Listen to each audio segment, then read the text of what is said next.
Good morning. Good morning.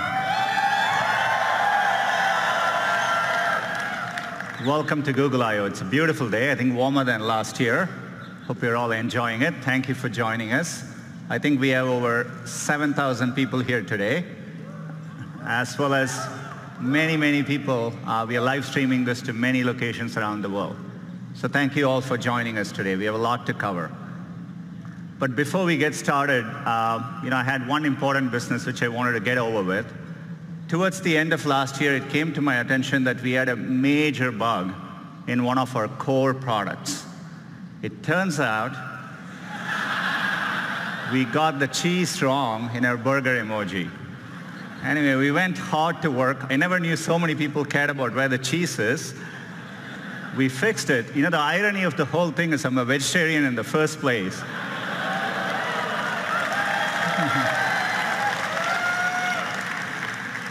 So we fixed it, but hopefully we got the cheese right. But as we were working on this came to my attention. I don't even want to tell you the explanation the team gave me as to why the foam is floating above the beer. But we restored the natural laws of physics.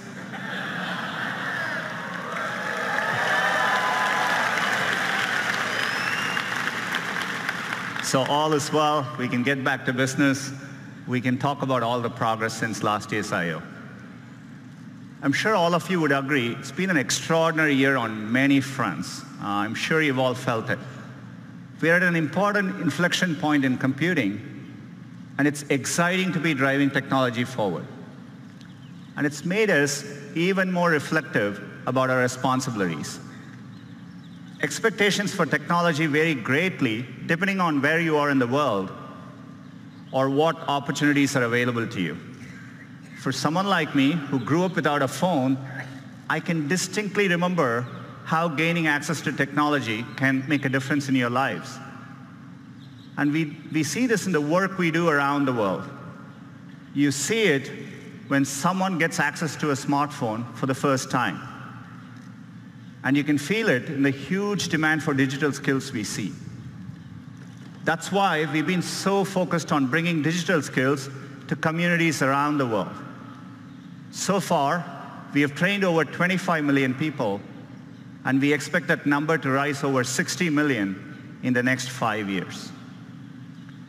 It's clear technology can be a positive force, but it's equally clear that we just can't be wide-eyed about the innovations technology creates. There are very real and important questions being raised about the impact of these advances and the role they'll play in our lives. So we know the path ahead needs to be navigated carefully and deliberately, and we feel a deep sense of responsibility to get this right. That's the spirit with which we are approaching our core mission to make information more useful, accessible, and beneficial to society. I've always felt that we were fortunate as a company to have a timeless mission that feels as relevant today as when we started. And we're excited about how we can approach our mission with renewed vigor thanks to the progress we see in AI. AI is enabling this for us to do this in new ways, solving problems for our users around the world. Last year at Google I/O, we announced Google AI.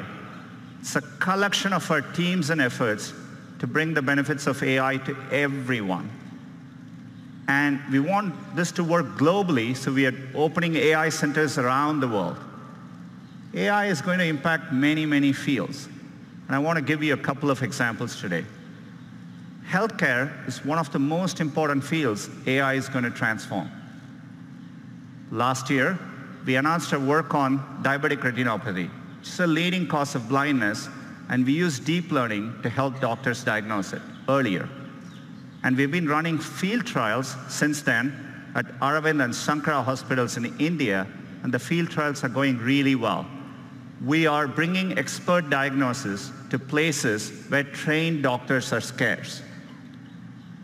It turned out, using the same retinal scans, there were things which humans quite didn't know to look for, but our AI systems offered more insights.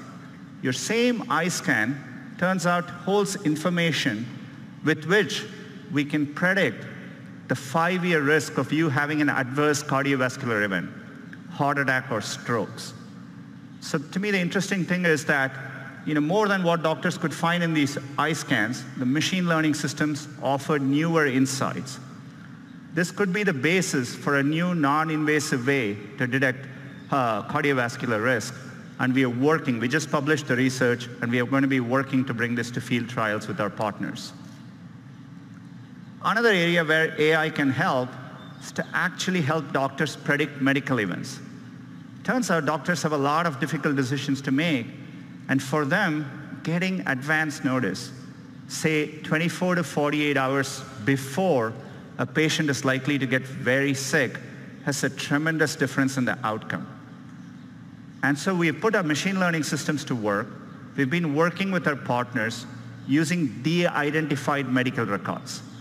And it turns out if you go and analyze over 100,000 data points per patient, more than any single doctor could analyze, we can actually quantitatively predict the chance of readmission 24 to 48 hours before, earlier than traditional methods. It gives doctors more time to act. We are publishing our paper on this later today, and we are looking forward to partnering with hospitals and medical institutions. Another area where AI can help is accessibility. We can make day-to-day use cases much easier for people. Let's take a common use case. You come back home in the night and you turn your TV on. It's not that uncommon to see two or more people passionately talking over each other. Imagine if you are hearing impaired and you're relying on closed captioning to understand what's going on. This is how it looks to you. On a Danny Ainge level, but he's above a Colangelo level. In other words, he understands enough to... As you can see, it's gibberish. You can't make sense of what's going on. So we have machine learning technology called Looking to Listen. It not only looks for audio cues, but combines it with visual cues to clearly disambiguate the two voices. Let's see how that can work, maybe in YouTube. Not on a Danny Ainge level, but he's above a Colangelo level. In other words, he understands enough to... You said it was all right to lose on purpose. You said it's all right to lose on purpose and advertise that to the fans. It's perfectly okay. You said it's okay. We have nothing else to talk about. We have a lot to talk about.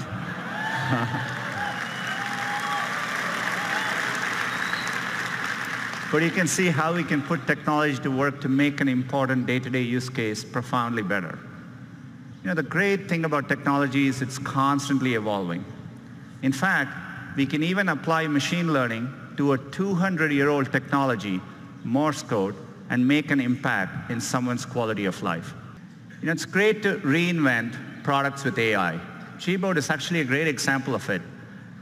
Every single day, we offer users, and users choose over 8 billion auto-corrections each and every day. Another example of one of our core products, which we are redesigning with AI, is Gmail. We just had a new, fresher look for Gmail, a recent redesign. Hope you're all enjoying using it. We are bringing another feature to Gmail. We call it Smart Compose. So as the name suggests, we use machine learning to start suggesting phrases for you as you type. All you need to do is to hit tab and keep auto-completing.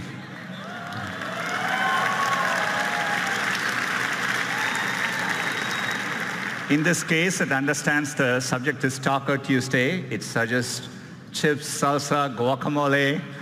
It takes care of mundane things like addresses so that you don't need to worry about it. You can actually focus on what you want to type. I've been loving using it. I've been sending a lot more emails to the company, not sure what the company thinks of it.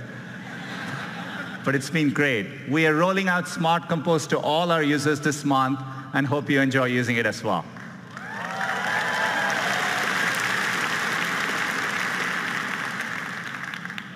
Another product, which we built from the ground up using AI, is Google Photos. Works amazingly well and at scale. If you click on one of these photos, what we call the photo viewer experience, where you're looking at one photo at a time, so that you understand the scale, every single day, there are over 5 billion photos viewed by our users each and every day. So we want to use AI to help in those moments. So we are bringing a new feature called suggested actions, essentially suggesting smart actions right in context for you to act on. Say, for example, you went to a wedding and you're looking through those pictures. We understand your friend Lisa is in the picture, and we offer to share the 3 photos with Lisa, and with one click, those photos can be sent to her. So the anxiety where everyone is trying to get the picture on their phone, I think we can make that better. Say, for example, if the photo in the same wedding, if the photos are underexposed, our AI systems offer a suggestion to fix the brightness right there, one tap, and we can fix the brightness for you. Or if you took a picture of a document which you want to save for later, we can recognize, convert the document to PDF, and make it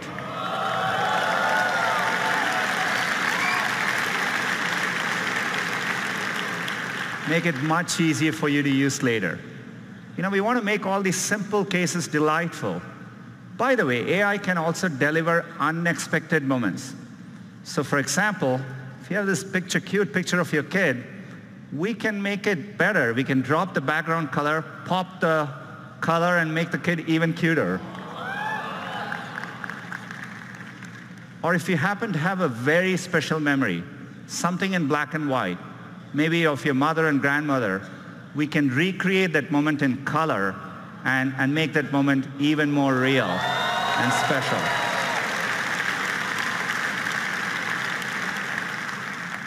All these features are going to be rolling out to Google Photos users in the next couple of months. The reason we are able to do this is because for a while, we've been investing in the scale of our computational architecture. This is why last year we talked about our tensor processing units. These are special purpose machine learning chips. These are driving all the product improvements you're seeing today. And we have made it available to our cloud customers. Since the last year, we've been hard at work, and today I'm excited to announce our next generation TPU 3.0.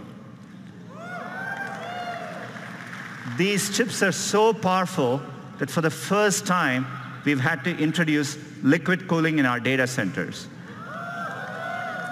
And we put these chips in the form of giant pods. Each of these pods is now 8x more powerful than last year. It's well over 100 petaflops. And this is what allows us to develop better models, larger models, more accurate models, and helps us tackle even bigger problems. And one of the biggest problems we are tackling with AI is the Google Assistant. Our vision for the perfect assistant is that it's naturally conversational, it's there when you need it, so that you can get things done in the real world. And we are working to make it even better. We want the assistant to be something that's natural and comfortable to talk to. And to do that, we need to start with the foundation of the Google Assistant, the voice. Today, that's how most users interact with the assistant.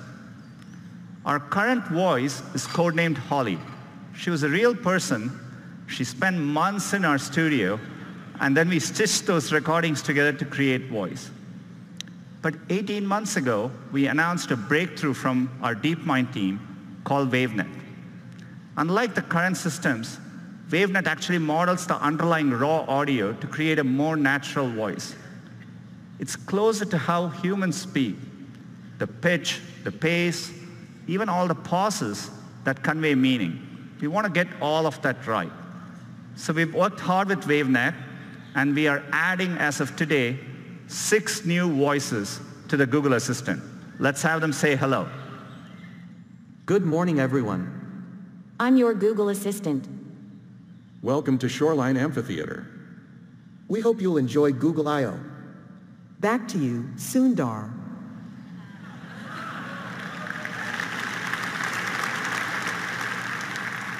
Our goal is one day to get the right accents, languages, and dialects right globally.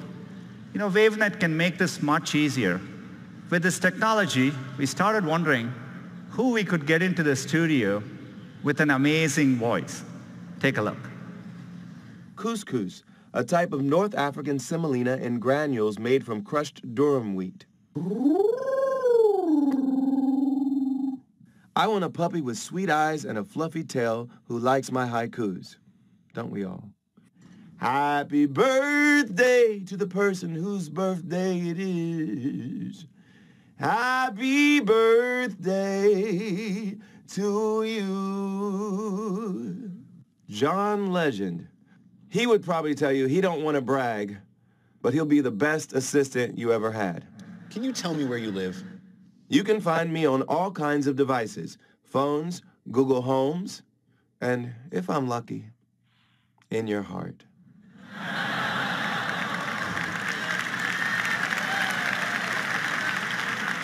That's right, John Legend's voice is coming to the assistant. Clearly, he didn't spend all the time in the studio answering every possible question that you could ask. But WaveNet allowed us to shorten the studio time, and the model can actually capture the richness of his voice. His voice will be coming later this year in certain contexts so that you can get responses like this. Good morning, Sundar. Right now in Mountain View, it's 65 with clear skies. Today, it's predicted to be 75 degrees and sunny. At 10 a.m., you have an event called Google I/O Keynote. Then, at 1 p.m., you have margaritas. Have a wonderful day. I'm looking forward to 1 p.m. So John's voice is coming later this year. I'm really excited we can drive advances like this with AI. We are doing a lot more with the Google Assistant. And to talk to you a little bit more about it, let me invite Scott onto the stage.